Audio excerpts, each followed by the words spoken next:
Hi guys! Welcome back to my channel. For today's video, nakita nyo naman na kung anong gagawin ko ngayon and pahapyaw lang yun sa intro. Yes, nagligpit na ako sa kwarto, ng pinaghigaan, tapos naghilamos na rin ako, nagwales. And daw yung agenda ko talaga today is lilinisin ko yung kitchen namin dito sa condo and i-organize ko yung pantry kasi hindi ko pa siya totally gusto yung ayos ng aming pantry. Pero guys, disclaimer, hindi siya super bongga na pantry. Mini pantry lang siya, nasa cabinet. Pero, tinuturing ko na siyang pantry kasi lagay namin ng mga stocks ng food, mga sabon, ganyan, and everything na para dito sa condo. Okay guys, ito yung mini kitchen namin dito sa condo. So, dito kami nagluluto. And then, yan yung lababo. Diretso lababo. Tapos, itong lababo talaga yung pinaka-main target kong linisin right now. Kasi, yan na may mga stains. Also here, siyan. So, kita nyo naman. And, ito, i-organize ko lang din tong cabinet. Yan, dito sa kabila. So, samahan nyo lang akong linisin to mamaya. And then, i-organize ko itong aming mini pantry. Ayan, hindi siya sobrang bongga. Pero, ayusin natin yan kasi hindi ko bet yung ayos ngayon. So, okay guys, ba't ang dilim? Oh my god, yan. Okay guys, may dumating na package. Ito, galing to kay Ate Krish. Yung binili kong yung in-order sa kanyang green coffee kasi super nice nitong coffee na to guys. So, papakita ko sa inyo. And nakabox siya. So, thank you Ate Krish. Shout out sa'yo. Thank you for my green coffee. Sa kanya ako lagi umu-order nito. Ngayon na lang ako ulit naka-order dahil last year wala naman ako dito. December na ako nakauwi, diba? Tapos guys, ito, meron kasamang reusable cup, sabi ni Ate Krish. So, yan. So lang natin. Hindi pa ako nakapag-linis ng kusina kasi dumating yung nagde-deliver. Okay? Na-disinfect ko na to guys, by the way. Huwag kayo mag-alala. Disinfect ko siya ng Lysol. Ayan! Wow! Sobrang nice. So, ito yung in-order ko kay ate. Nakalagay daw, CC Andrea, thank you, CC from Ate Krish. Ito, Ultra Green Coffee Classic Blend. Ayan. Dapat kasi yung bibilin ko guys, Jamocha. Yun yung in-order ko nung una. Pero, wala nang stock. So, itong Ultra Green Coffee. Ito po yung itsura niya mga sis. Okay. 3 pieces to. Ganito talaga siya. Ito yata yung packaging ng holidays. Kaya ganyan. Ayun, kita nyo naman yung itsura. And then, ito talaga yung pinaka-original niya. So, ngayon, 30 minutes, ito guys, 30 minutes bago ka kumain, saka mo siya iinumin. And then, ito yung cup. Green is the new black coffee. So, reusable cup. So, thank you so much, Ate Krish. Dito na ako laging magkakape. Ayan, super nice. Okay guys, natimpla ko na yung coffee. Binuksan ko lang tong red yung packaging. And, pakita ko lang sa inyo yung isang ito. Yan. Ganito yung itsura niya. And, insert ko na lang yung itsura ng coffee kapag natimpla na. Kasi, na-close ko na itong cup. Ayan. Okay. And then, yung amoy niya, amoy siyang matcha or parang milk tea. Pero yung lasa niya, hindi siya lasang matcha. Lasa siyang milk tea, pero hindi siya super tamis. And super nice ng coffee na to. Ang ganda ng effect sa akin. So, update ko kayo guys after kong maubos yung 2 pack. And yan, syempre, share ko sa inyo yung mga benefits, yung naging effect sa akin. Pero now, magko-coffee muna ako kasi 12 pa naman ako kakain. So, after ko mag-coffee, maglilinis na tayo ng kusina. Okay guys, Domex yung aking ipanglilinis. Ayan. Ano ba yan? Hindi ako sanay. Nandito kasi yung ng camera. Basta ayan, Domex po yung aking ipanglilinis. And kasi may mga itatapon pa ako dyan, may mantika, ganun-ganun. Nasanay ako nandito yung camera. Dito ako ayan. Basta ayan, Domex yung panlilinis ko guys. And pasensya na kung nakaupo ako kasi yan na yung kaya ng aking tripod. So, yan. Maglilinis na ako, mga sis. And, papakita ko lang sa inyo yung aking itatapon. Ito. Tapon ko na to. Tsaka ito, Diyos ko dahil. Itong mantika na to, yung mama ko kasi mahilig na mag-imbak ng mantika, nanghihinayang. Eh ako, pag nagluluto, super sakto lang ng mantika. Tingnan nyo tuloy, ang daming naipon, no? Sabi ko, sakto lang lagi yung ginagamit. And then, para kapag tapos magluto, diretso hugas na. So yan, tatapon ko yun ngayon and maglilinis na ako. Again, Domex yung gagamitin ko. So what's gone is gone. Now we both moved on. Oh, that's la la life. That's la la life. Baby, let it be. Enjoy the memory. Oh, that's la la life. That's la la life.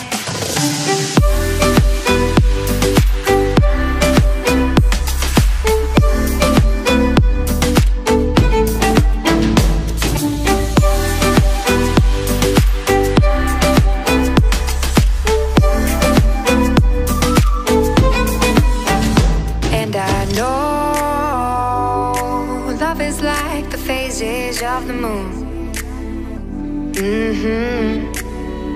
And I know you would say I gave up way too soon.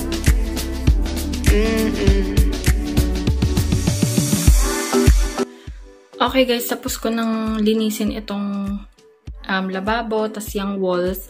And then, huwag nyo napansinin yung mga nakalagay dyan na plastic. Kasi ginagamit namin ito kapag kanyara yung mga bulok na food, idediretso na namin sa labas. So, yan yung itsura. And, yung ginamit ko na to, na Scotch Brite, tatapon ko na yan kasi papalitan ko na siya nitong bago. Ayan. Tapos, ito yung holder namin ng Scotch Brite. Para dyan siya. Hindi siya yung dito. Tapos, yan. Yung mga stocks lang namin. And then, safeguard, syempre. Super important din yan. Para pagpasok dito sa bahay, diretso disinfect. Tapos, yung facial wash na, huwag nyo nang pansinin. And then, nilagyan ko lang ng sapin itong electric stove. Kasi ito, bagong laba ko lang itong mga sapin na yan. So, ayan. And, okay na ako dyan sa lababo. Yung mga stains kasi dun sa likod, hindi na siya naaalis. And now, ayusin ko na lang itong mga plates and yung mga nasa taas kung may dapat ba akong itapon. Sa mga magtatanong nga pala, itong lagayan namin ng mga plates, yan, mga mangkok. Sa hypermarket ko siya nabili. And kaya ganito yung gusto ko kasi kapag yung paminggalan na nasasara, nangangamoy siya. Ito, hindi. Tapos, ayan, konti lang naman yung mga plates namin dito since ilan lang kami dito. 3. Ayan. So, malinis na siya. Tapos na ako dito. Huwag niyo napansinin yung basahan. So, I'm done dito sa aming munting kitchen. Now, guys, aayusin ko na yung mga laman nitong mini pantry namin. Hindi siya super bongga, okay? And, ito guys, natatanggal tong salamin. Kita nyo naman, may mga marks na siya ng fingerprint namin. Pero, hindi ko pa siya maalis ngayon kasi natatakot ako. Baka mabasag ko siya. Iaangat kasi siyang ganun. So, ayoko na lang siyang pakialaman. And now, ayan. Gagawin ko to ng detailed na what's in my pantry. If gusto nyo, comment down below. Pero dito, hindi ko naman to masyadong gagalawin. Kasi, okay naman itong mga ayos dito. So, lapit ko lang kayo. Ayan. So, ito, mga magic sarap. Itatabi ko lang din dito. Alam nyo guys, pakita ko sa inyo itong lagayan ko ng mga... Yung binili kong lagayan ng mga condiments dito. Lagayan talaga ito ng kutsara at tinidor. Ayan siya. Ayan, siksik na siksik, diba? So, makikita niyo yung itsura niya. Lagayan talaga yung mga kutsara at tinidor. Pero, ginawa ko siyang lagayan ng condiments.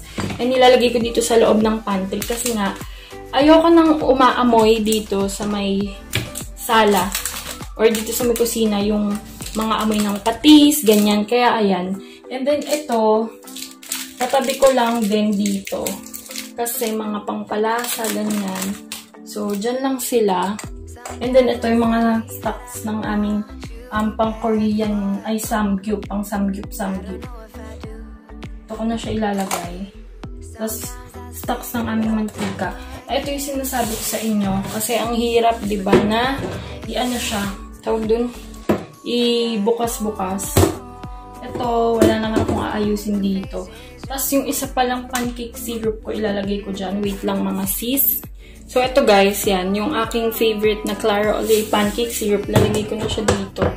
Yan, sama-sama lang dito yung aking mga condiments and everything. So, dito naman ako sa may itaas mag-aayos. Kunin ko lang siya. Okay guys, kinuha ko muna tong tray ng lagay namin ng mga coffee. Kasi, etong tray na to guys is sa hypermarket ko rin siya nabili. Mega box tray. And as you can see, may mga coffee dito na nakaganito pa. Tatlo to. Hindi ko alam kung 30 pieces ko lahat-lahat. Tapos, mayroon pa namang mga stocks ng coffee. So, ito yung mga una kong binili nung nag-grocery ako. And gusto ko kasi nakaayos yung mga coffee, nakaganyan. So, ang gagawin ko ngayon, mabusisi kasi ako sa mga ganito. Gusto ko talaga naka-organize. Ayoko nung basta-basta lang. Ayan. So, ito, gagawin ko siyang ganito. Gugupitin ko ng tigitig isa and i-organize natin siya dito. Say I gave up way too soon.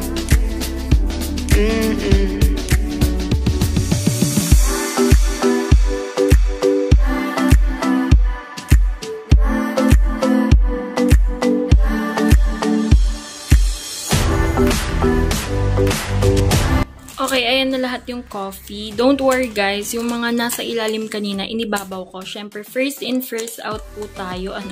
Tutunan ko yan sa McDo. And cleanip ko lang dyan. Ano ba yan? Palumpa ako. Cleanip ko lang dyan tong nag-iisang nesty namin. And gusto ko lang kasi ganito, maayos. Hindi man siya yung sobrang bonggang ayos, pero at least maganda siya sa mata. And ayoko kasi nung gulo-gulo, lalo na kapag inayos ko talaga and may mga organizer. Gusto ko consistent sa ganyan. So, ito, tatanggalin ko lang to dito kasi baka makalimutan ko siyang kainin. Ma-expired to sa, kailan ba to? Ano ba yan? Ayaw magpakita, sis. 19. So, matagal-tagal pa naman. Ay, bukas na pala. So, kakain ako niyan mamaya. Naman sa part na to, mga sis, ayusin ko yung mga dilata. Siguro lalagay ko sa organizer sa ganitong parang mga tray kasi naguguluhan ako. And ayan, ayusin ko lang yan guys. And saka na yung detailed na laman ng mga to. Kasi, syempre, gagawan ko yan ng what's in our pantry. Yan. So, ayun yung naging itsura niya mga sis. Talagang pinagkasya ko na siya. And baka alisin ko na lang to dito. Uwi ko na lang sa kabilang bahay. Kasi, hindi naman ako mahilig dito. Hindi ko alam ba't ako bumili. Pero ayan. So, babalik ko na to sa loob ng cabinet.